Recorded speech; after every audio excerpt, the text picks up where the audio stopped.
So good evening, ladies and gentlemen. On behalf of the Asiatic Society of Mumbai, can you hear me?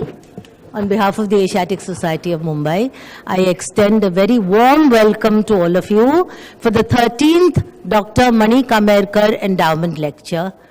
We have the privilege of having with us today Dr. Akkel Bilgrami, who is the Sidney Morgan Besser Professor of Philosophy at Columbia University.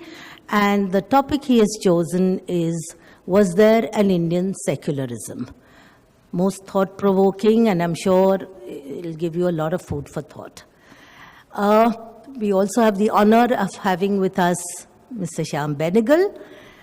I don't need to introduce him at all, but I shall for formality's sake. He's a great director and screenwriter. So I request the two gentlemen to kindly take their place at the table. And do come and take your place at the table.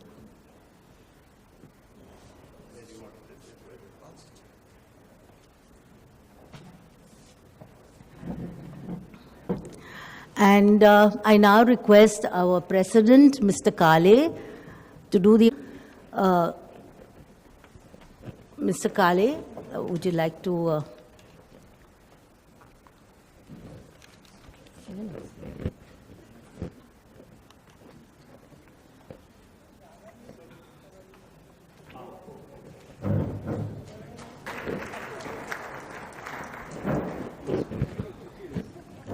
Yes.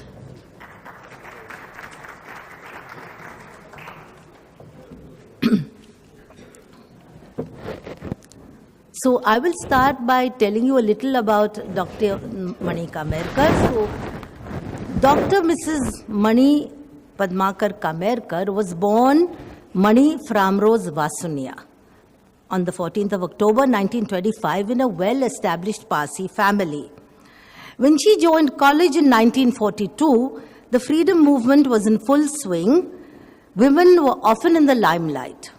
Mani got involved with political groups in the college and on many occasions attended public meetings of Gandhiji, Nehru, Vallabhbhai Patel and others, soon becoming an ardent nationalist.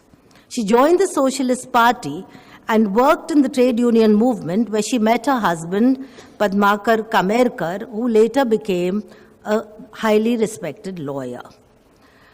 After her marriage in 1950, she continued her teaching work as University Professor of History, Modern South Asia, concentrating in particular on social history, especially dealing with Parsis.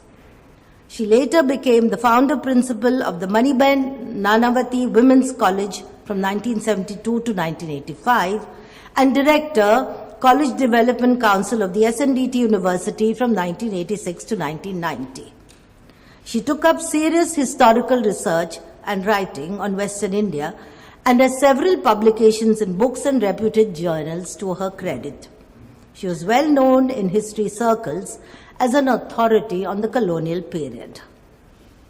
Dr. Kamekar joined the Asiatic Society of Bombay in 1961 and rose to be one of the 4 vice presidents in 1993. She passed away in Mumbai in October 2004 at the age of 79 years. She is survived by her son Anant and her daughter Jyoti Chenoy, who are both here, and so is her grandson Rahul, who is an up-and-coming lawyer, and a few members of the extended family too, so we are happy that you can be with us for this lecture. In her will, Dr. Kamekar left a generous endowment for the Asiatic Society. It was a passion and a commitment that was dear to her heart. An endowment lecture in her name has been held every year since 2007, and several illustrious speakers have previously delivered lectures in this series. I now have great pleasure in introducing to you Dr. Akkel Bilgrami. So Professor Akkel Bilgrami is a renowned scholar. His first degree was from our own University of Mumbai in 1970. He is an Elphinstonian and he studied English literature in those days. I think some of his students, fellow students are perhaps here in the room with us. Having been selected as a Rhodes Scholar, he went on to obtain his postgraduate degree from the University of Oxford at Balliol College in 1974. He got his PhD from Chicago University in 1983, where he was awarded a distinction for his dissertation. He is at present, since 2013, the Sidney Morgan Besser Professor of Philosophy and Professor Committee on Global Thought since 2005 at Columbia University.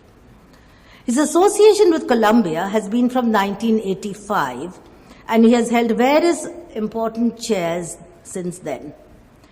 Interestingly, he was assistant professor in IIT Bombay from 1974 to 76 and lecturer at Bombay University from 1970 to 71. I don't know if he remembers that period, and maybe he'll tell us a little about it. So, apart from the Rhodes Scholarship, Dr. Bilgrami has been the recipient of many prestigious fellowships and grants from important institutions and universities. Among others, he has been a Rajiv Gandhi Fellow and Radhakrishnan Chair in India, and the Whitney Humanities Fellowship, Yale. Grants are from a galaxy of foundations such as Ford, Mellon, Luce, and Nomis. Dr. Bilgrami has held several visiting professor positions. Some of these are the Stewart Fellow, Princeton, Mellon Distinguished Professor at University of Witwatersrand, Johannesburg. He has been visiting professor at Jawaharlal Nehru University, at Yale, Wolfson College, Oxford, and Institute of Social Justice, Sydney. Dr. Bilgrami has been the editor, Journal of Philosophy, since 1985. He has contributed to entries in leading relevant encyclopedias, edited many books, participated in several symposia, and published articles in various journals, too numerous to mention. To name just a few of his books, firstly, in the area of philosophy of language and mind, we have Belief and Meaning, published in 1992 by Blackwell and reprinted twice thereafter, and Self-Knowledge and Resentment, 2006, Harvard University Press, reissued in paperback in 2012. Books in the area of philosophy, politics, and culture, Secularism, Identity and Enchantment, in 2014, Harvard University Press. And then there are two forthcoming books to be published in 2019, What is a Muslim, Princeton University, and Gandhi's Integrity, Themes from Gandhi's Philosophy, which will be published by the Columbia University Press. So there we have laid bare his just a very slight framework of all the work that Dr. Bilgrami has been doing since he was a student at Edwardson College. I must say a few words about Mr. Shyam Benegal, even though nobody here needs an introduction to him. But you perhaps don't know that he started his career with a job as a copywriter in advertising, from where he graduated to become the creative and accounts group head before becoming a full-time filmmaker. He has lectured at many institutions in India and abroad, as well as participated in seminars on subjects dealing with cinema, television, information technology, and different aspects of social and cultural change. He has made 26 fiction features for the cinema, several documentaries and TV series, notably a 53-hour TV series on the history of India titled Bharat Ek Khoj, and Samvidhan on the making of the Indian Constitution, which lasts for 10 hours for the Rajya Sabha. Practically all his films have won national awards and several of them have been awarded internationally. Shyam Benegal was a Homi Bhabha Fellow from 1970 to 72, during which time he studied children's television with CTW in New York and worked as associate producer with WGBH Boston. The government of India has conferred on him two of its most prestigious awards, the Padma Shri in 1976 and Padma Bhushan in 1991. He is also the recipient of the Indira Gandhi National Integration Award 2004 and the Dada Saheb Phalke Award for Lifetime Achievement 2005. In 2007, he was conferred with a D.Lit. Honoris Causa from the Jamia Millia University in New Delhi and also from the University of Calcutta in 2011. Shyam Benegal runs a film production company in Mumbai and was a member of Parliament, Rajya Sabha, from 2006 to 2012. So I welcome both of you here, and I now invite Mr. Shyam Benegal to take the chair. I've already taken Say it in other words. Maybe you can start and you can make a few remarks later at the end. Good evening. I'm not really going to make a speech, but only to say that, it's very interesting that although we are a secular democratic republic, it never came into the preamble of our Constitution until the 42nd Amendment that was passed exactly 42 years ago, in 1976, on the same day, 18th of December. Until then, our preamble didn't use the word secular at all. So although, it's odd that it didn't use the word secular, but actually, I think we were far more secular then than we are now, post 1976. So it's a very interesting thing that Dr. Akkel Bilgrami is going to be talking about secularism, and I'm very interested in knowing what he is going to be saying, because I don't think I'm going to say anything more than what I have now said. Thank you very much. Thank you very much for asking me to this distinguished gathering in such excellent company as Shyam and all of you. I'm going to try and argue for a quite provocative thesis, which is that Nehru was not really a secularist, at least for the many decades during which he and Gandhi were partners, really brothers, in the freedom struggle against India's colonial masters.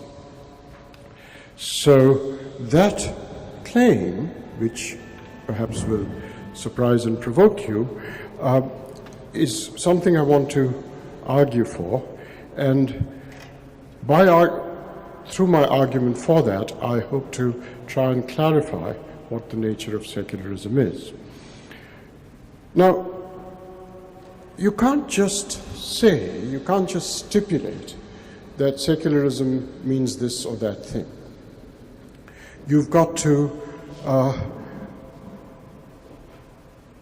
work very hard to establish that any such stipulation about the meaning of secularism is not arbitrary.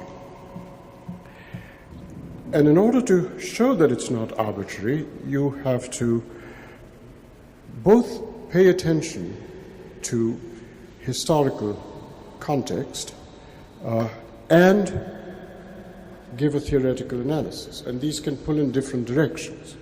So it's a difficult job to navigate both history and intellectual history on the one hand, and theoretical analysis, and philosophy on the other.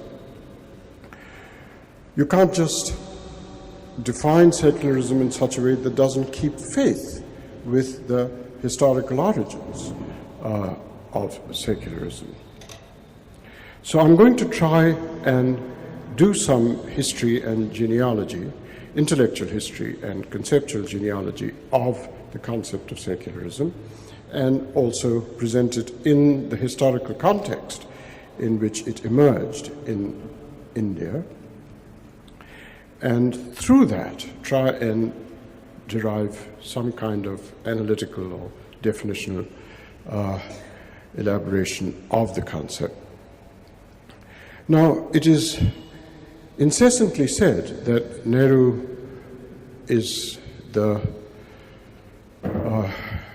modernist in India, and that Gandhi was the anti-modernist, and even Gandhi's admirers and his detractors agree that in this respect, in the respect of secularism, Gandhi and Nehru were at odds.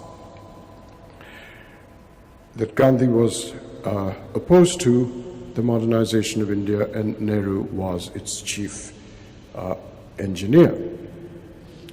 So I'm going to try and put that distinction in doubt.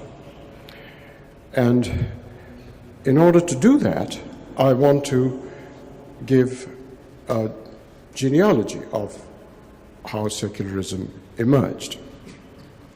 Now, it's an utterly familiar point that secularism emerged in Europe in the modern period of history. There are people who sometimes say, eminent people who sometimes say that medieval Andalusia was secularist, or that Mughal India was secularist, or Ashoka's reign was secularist. Well, my way of denying that is to say that not all good things are the same good thing. No doubt, Ashoka's reign and Mughal India and medieval Andalusia were good things, but there is no reason to equate them with an ideal, a political ideal that emerged only in Europe in the modern period. In the debates about secularism in India, many people acknowledge that it's a European idea that emerged in roughly the mid-17th century, and they take different stances on it. Some say that it is India should become a modern nation, and like European nations, it should embrace secularism. Others debate that and say that there is no reason why we should do so. It's a form of slavish mimicry. And there is a third view, which owes to Amartya Sen and Radhakrishnan, which argues that India should indeed be secular, but the sense in which India is secular is that it has its own form of secularism, which is an ideal of, which is not European, but a different ideal, which is neutrality, a sort of equidistance between different religions. And by the end of this lecture, I hope to try and sort out some of this confusing controversy, arguing that none of these positions are right. Now, the first thing I'd like to do is to make a distinction. So, you can't hear me? Don't use this mic. Use this mic. Why? It's...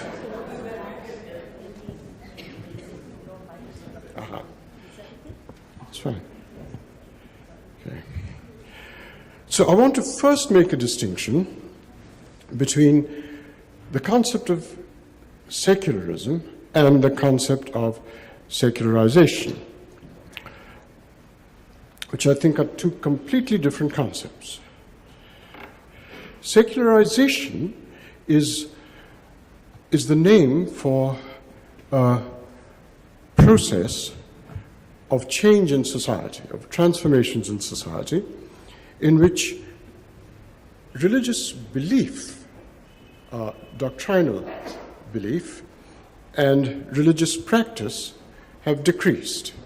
So it's a process of transformation in which belief in God, belief in the myths of creation, and religious practice of pious dress, pious diet, church-going, mosque-going, temple-going, and so on, have decreased.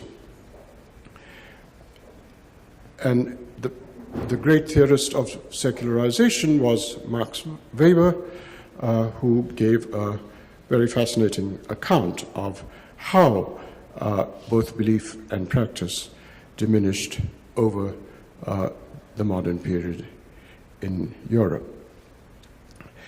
Secularism is not the name of a process of social and ideational transformation. Secularism is a political doctrine. And as a doctrine, it elaborates an ideal of steering the direct influence of religion away from the orbit of the polity and state. It's a completely different idea from secularization. It's a very much more focused idea. It's the name of a doctrine that's of an ideal to steer religion from having a direct influence on the polity. The proof that secularism and secularization are two completely different ideas is that somebody can be highly non-secularized and be completely secularist. That is, somebody can be deeply religious, deeply devout, and be a secularist. I know many such people, no doubt you do as well. Another proof that they are completely different concepts is that the same place can be highly secularist and not secularized at all. So the heartland of the United States is not at all secularized. It is a sink of religiosity, and yet it is part of a completely secularist country.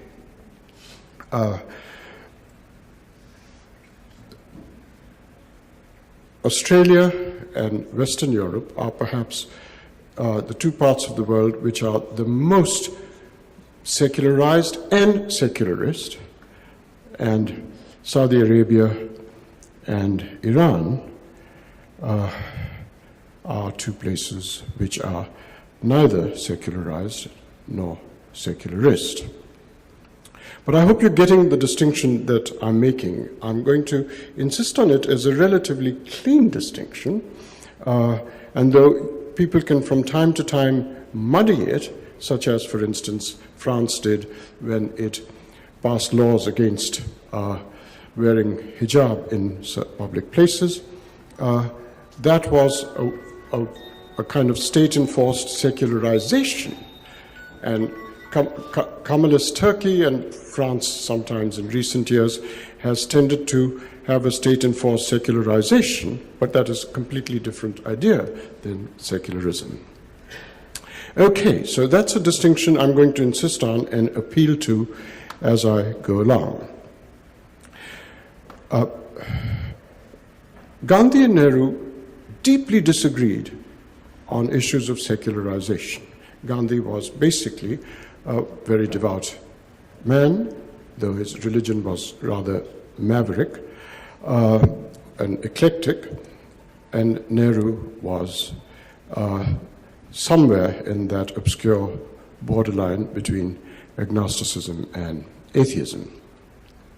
So as far as secularization go, they were very different, but I will argue that as far as secularism went, they had pretty much the same views all through the decades that they were struggling for Indian freedom. Okay, so now let me give you a genealogy of the concept of secularism in Europe, where it first originated.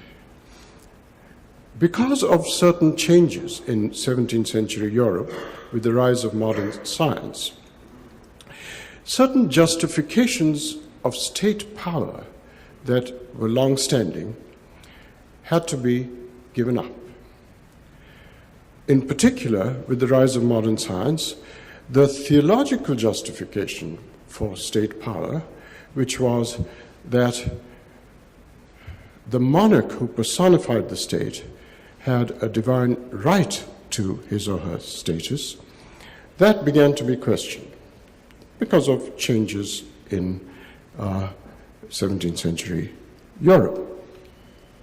It changes with the rise of modern science. So a new form of justification was needed for legitimacy of state power. And at the same time, in the aftermath of the Westphalian Peace, a new form of entity had emerged. It was called the nation, and Europe began to fragment into nations. And the idea of a nation was hand in hand, was of a piece with a phenomenon of increasing centralization of power, which was otherwise very local and scattered until the middle of the 17th century.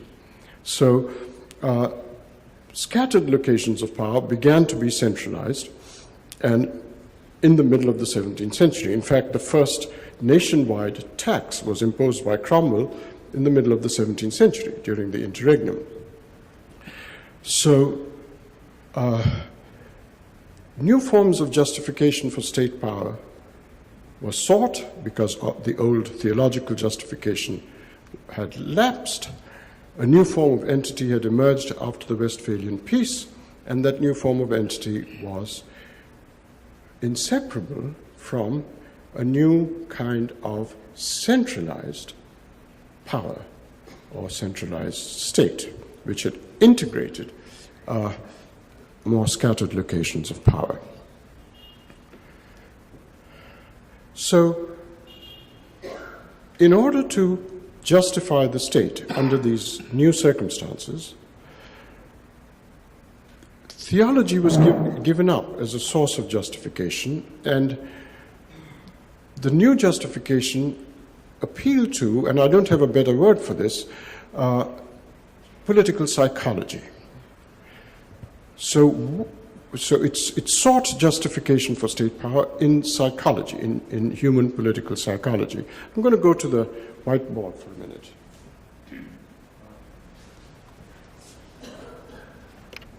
Seeking a justification for state power. Sorry? For state power, it was no longer theological justification, and it was, as I said, a psychological justification. I don't think that's the best way to put it, but I don't know how to put it. And here's the psychological justification. What was being... So, and at the same time, as I said, a new entity had emerged in Europe, and it was joined inseparably with a centralization of hitherto scattered locations of power. And this justification for state power was to create a feeling in the population of the territory of the nation was to create a feeling not directly for the state, but for this new entity which was inseparable with the state. So inseparable that it began to be used with a hyphen.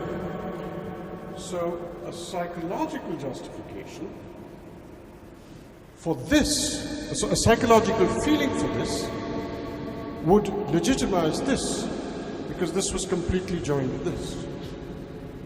And that psychological feeling came later on to be called nationalism. And it's nationalism which began to be the psychological source of justifying state power. And this only emerged in the middle of the 17th century. How this feeling was generated? How was this feeling generated all through Europe in the post-Westphalian period all the way to the 19th century? Everywhere in Europe, this was done by finding an external enemy within the territory and identifying it and despising it and subjugating it and saying that the nation is ours, not theirs. That's the source of the psychology that underlay nationalism all over Europe. That's Europe for you. That's European history. You think it's happening here in India now? It's Europe, basically since the 17th century. Right? So what these people are doing now, and the people we are constantly lamenting, I mean, in this room, people in this room, I'll take it for granted, are really just mimicking the history of Europe. And you know, the Jews, the Irish, the Protestants in Catholic countries, the Catholics in Protestant countries, were just picked out. The nation is not theirs, it's ours. And this, of course, had its hideous culmination in Germany in the 1930s and 40s, but it has a history that's 250 years old, even then. So, when this happened, over this long period of European history, subsequently, sometime in the middle of the 19th century, when numerical forms of discourse, numerical and statistical forms of discourse began to be introduced to study societies, terms and concepts such as majority and minority were introduced, and the external enemy began to be described as a minority, and the feeling that was generated by this process of justifying state power came to be called majoritarianism. And very often the majoritarianism was religious majoritarianism. And when this happened in many places in Europe, there were naturally minoritarian backlashes against it. Right? And this created a kind of civil strife that was often quite violent in European nations. And though the fault line began with religious majoritarianism, because there was religious minoritarian backlashes against it, it began to be felt that the problem is not majoritarianism, but religion itself, because both minoritarian and so to end that civil strife, the doctrine of secularism emerged, because it was felt that religion itself was the problem, and so religion should be steered away from having an influence in the polity along these lines. So basically, there is no understanding of secularism unless you see it in its historical context of being introduced to repair a damage that came from justifications of state power through a process of political psychology of nationalism. That is the origins of secularism. This is just so obvious if you look at European history that I think to deny it would be just to do your intellectual history in a very eccentric way. All right. Now, if we turn our gaze to India in the 20th century, both Nehru and Gandhi very explicitly, but Nehru almost as explicitly, made the argument, and Nehru makes this argument in The Discovery of India, which I think is by far his best book, though my leftist friends think it's his worst book. So Irfan Habib has declared it to be his worst book. But in that remarkable book, Nehru basically argues that this form of damage that secularism was intended to repair has never occurred in India. India's never had this problem. So secularism is just irrelevant in India. The India, as Discovery of India spells out in quite touching detail, was possessed of what Nehru calls, it's his phrase, an unself-conscious pluralism. That's his phrase. It was an unself-conscious pluralism where different groups, including religious groups, lived side by side. And so there was, if there was an unself-conscious pluralism in Europe, which was destroyed by the process I've been describing, that process never occurred in India. And so Gandhi and Nehru's position was secularism is just irrelevant to Indian problems in the Indian historical context. And throughout the teens, 20s, 30s, and until pretty much the middle of the 40s, secularism was never, if you read their speeches and so on, it doesn't surface much at all. You know, they occasionally write about European history and so on, but there is no deep commitment or even an observation of the relevance of secularism in India for either of the two great leaders of the freedom struggle for 3 decades and a half. Okay, so what then was Nehru and Gandhi's position? And their position basically was that the only meaning we can give to nationalism in India is something completely different from the nationalism that emerged in Europe after the Westphalian peace. For us, nationalism is the replaying of this unself-conscious pluralism of Indian history, a sort of representing of it, not representing, but representing of this unself-conscious pluralism in a movement of anti-colonialism. That is, the anti-colonialist struggle will be a struggle that is completely inclusive, involve all the religions and other groups in a unified anti-imperialism, a struggle for freedom. So their claim was, that's what we mean by nationalism. That's our nationalism. It's got nothing to do with European nationalism. And so secularism, which was there to repair a European form of nationalism, is quite irrelevant to our historical context.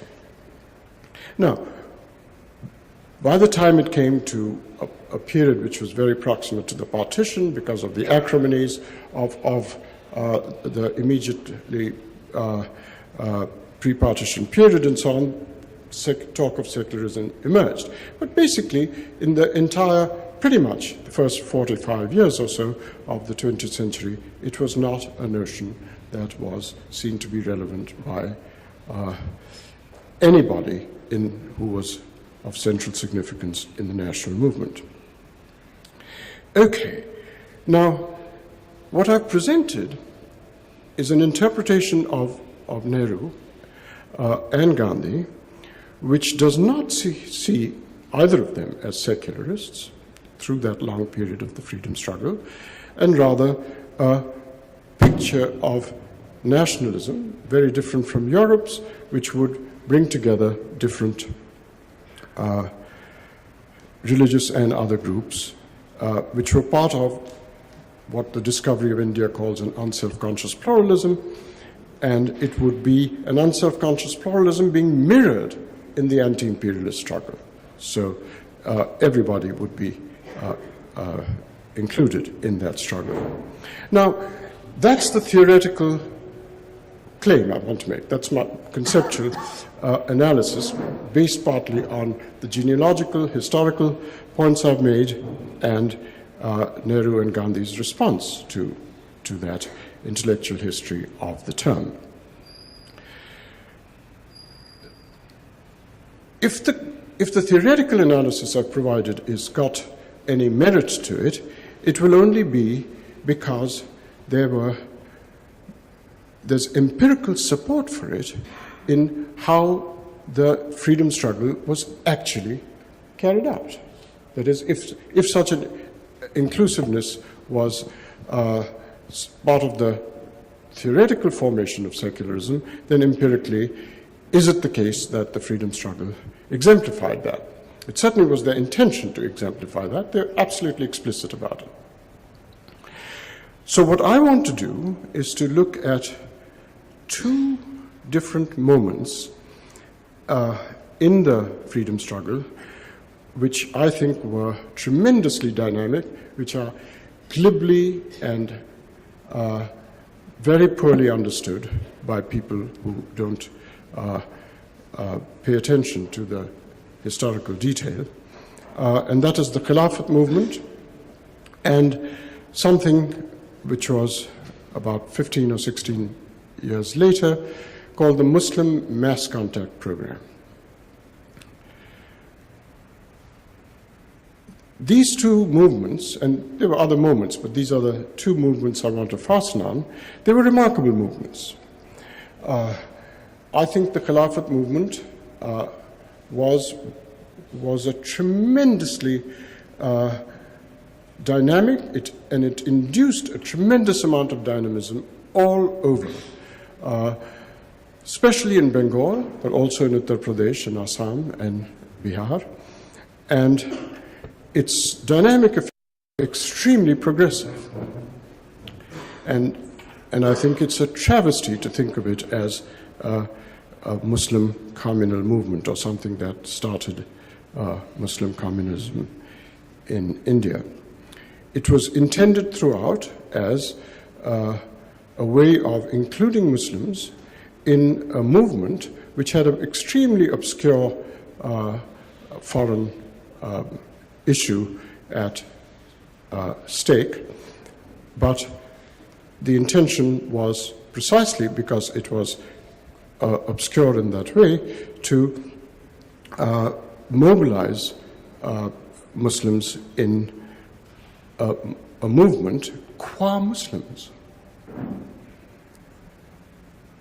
And I think that's the important expression that I want to emphasize. It was Muslims qua Muslims that the Khilafat movement included.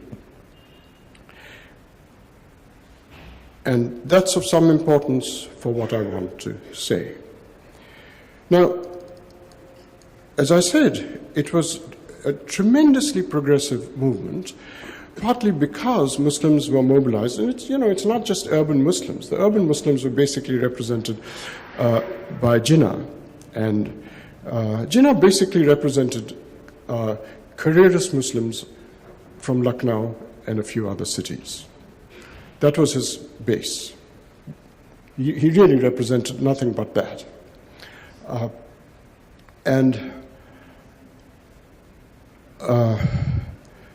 Muslims who were just anxious that they wouldn't get good jobs in a unified India.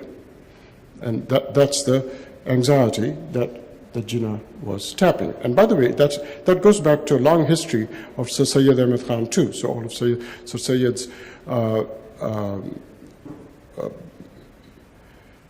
quite remarkable commitments to improving education for Muslims and all worthy things. I'm not saying they're bad things, but because the representative base was urban careerist Muslims, education and so on was important for a line of Muslim leaders from Sir Syed to Jinnah.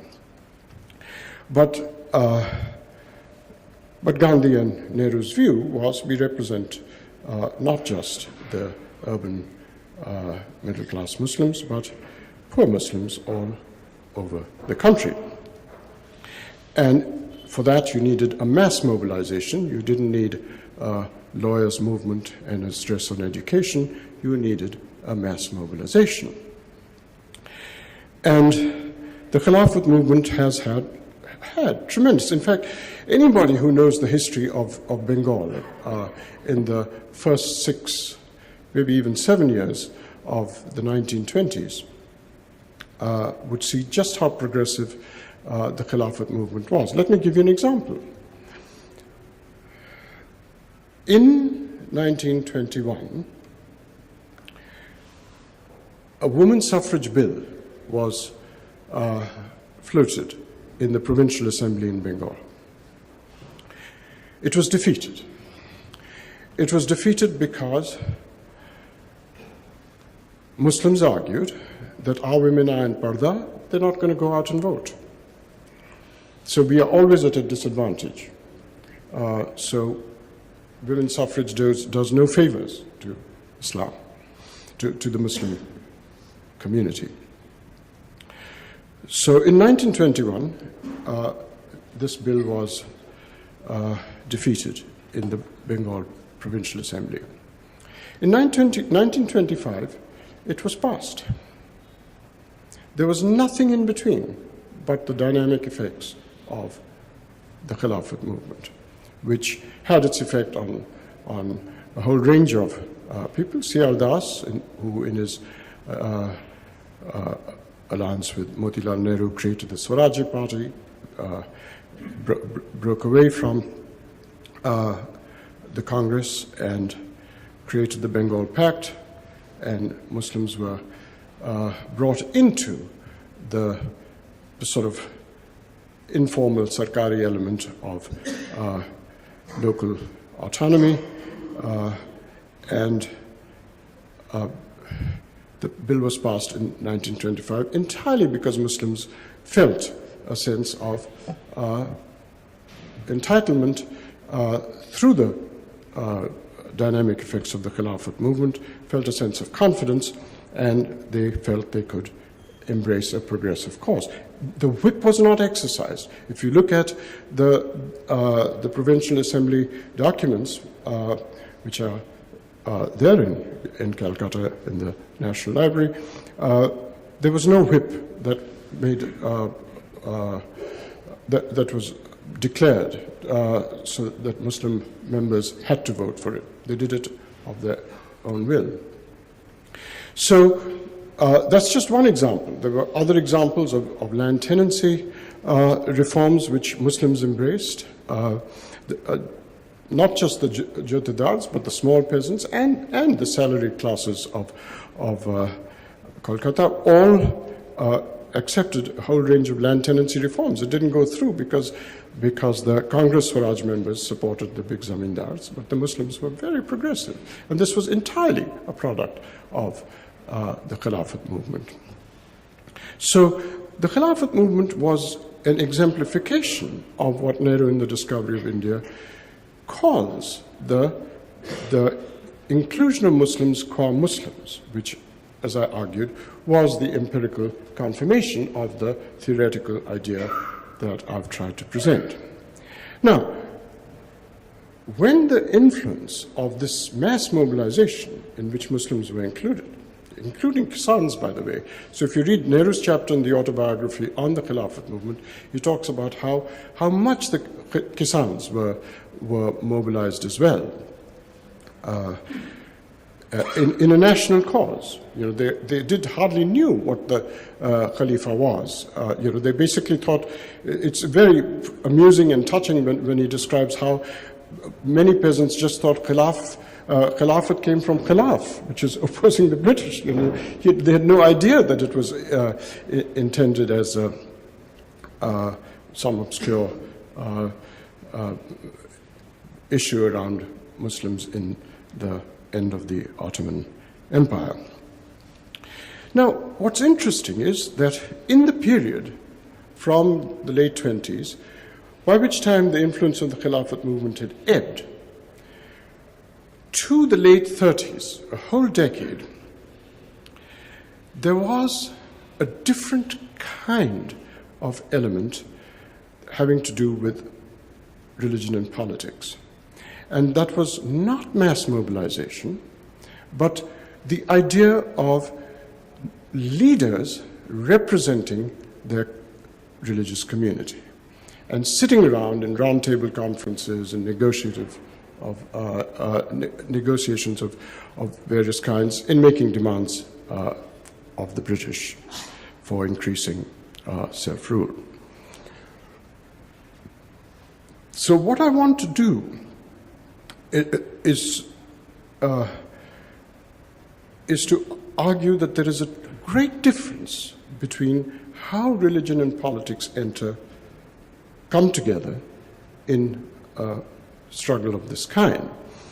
There's on the one hand a mass mobilization, like the Khilafat movement, which ebbed by the 20s, and it's really interesting to see how Nehru tried to motivate a new movement which unafraid to name Muslims as the target of mobilization, the Muslim Mass Contact Program, and Muslims qua Muslims. And Nehru's motivation for doing this is that he openly says, what we managed to achieve in the Khilafat movement has petered out. We've given up mass politics. We've gone in for this negotiative politics in which leaders represent the mass of people, and we are losing the momentum of inclusiveness of Muslims. So we need to start a mass contact program. Nehru and Gandhi stepped back. They said we must leave it to Muslim leaders, and K.M. Ashraf was chosen as the leader, who's very left-wing, but Muslim. And it was a nationalist cause. It was aborted. The High Command of Congress would not allow it to last for more than a year and a half. But that year and a half was remarkable. It introduced for the first time, well, not for the first time, but it introduced with great energy Ghaffar and the Khudai Khidmatkars into the national movement. Ghaffar had come earlier and had taken a great interest in the freedom struggle, but it was the mass contact program which really brought the Khidmatkar element in large numbers. It mobilized a whole range of lawyers in UP, Bihar, professional classes, the Aligarh professoriate, and it did not reach it didn't have the same reach into the peasantry as the Khilafat movement, but it was highly successful in mobilizing these regions of the country. So what I want to draw from these two moments, which were unafraid to include Muslims in a national cause and use the term Muslim right? Rather than just talk of nationalism, but say there's no contradiction between bringing in Muslims and a nationalism. That's the thing I'm emphasizing, but I want to pick up on Nehru's point that that the Congress failed in their nationalism when they did not have a mass mobilization, and instead they left it to leaders to represent the communities. So what I'd like to do is to point out that there are two notions of negotiation. One is the notion of negotiation in which leaders represent communities who then, and then they sit around in conferences and round tables and so on, and speak for their community's interests. That's one notion of negotiation. It's the standard use. But there is a notion of negotiation in such expressions as, he negotiated the traffic. And movements, mass movements, are sites of negotiation of that kind. They're sites of public education. They're sites where, in this case, Muslims is my focus, but they are generally the sites where people get educated. If you take, for instance, the civil rights movement in the United States, editorialists were writing about racial equality, professors were speaking about racial equality, but until Martin Luther King and Malcolm X took it to the streets, people didn't get educated into racial equality. It's movements which are the sites of public education where a whole range of people deliberate, learn, and mobilize. And so a kind of negotiated nationalism, including everybody, I'm claiming, has this other aspect, which is not sitting around tables, etc. And of course, the fact that there was partition is a sign that Nehru and Gandhi failed. But it is to the extent to which the mass movement ebbed and this other form of negotiation, the more formal form of negotiation, was central, that is the source of the failure. And I think it's a very important thing to acknowledge that though it was a failure, it was basically an acknowledged failure on the part of Nehru that comes out in how he motivates the mass contact program in the late 30s. And so what I want to argue is that this ideal of an unself-conscious pluralism was successful to the extent that mass mobilizations of this kind were inclusive in this sense. Nehru's and Jinnah's, Nehru and Gandhi, Nehru's view in particular was, we stand for everybody. So I don't see why Jinnah should represent the Muslims. And now that view is exactly right, while there's mass mobilization that includes the Muslims. But as soon as that ebbs and you have the other form of negotiation, leaders feel cowed by the fact of being a minority. And they feel as if this form of inclusiveness is just a facade. And so only to the extent that there was this mass inclusiveness does the we stand for everybody, have some point and rationale and significance. Okay, now turning to the period after independence, the crucial point about secularism emerges when laws, constitutions, and laws become central to governance. And that is to say, in an independent nation. And the British Crown, since 1858, had made a whole range of reforms in the codifications of law affecting religious communities in matters of temple entry, in matters of the administration of grants and foundations in religions. But as we all know, it was in the crucial matter of personal and family law that no reform was carried out by the British Crown because of the sensitivities of religious people.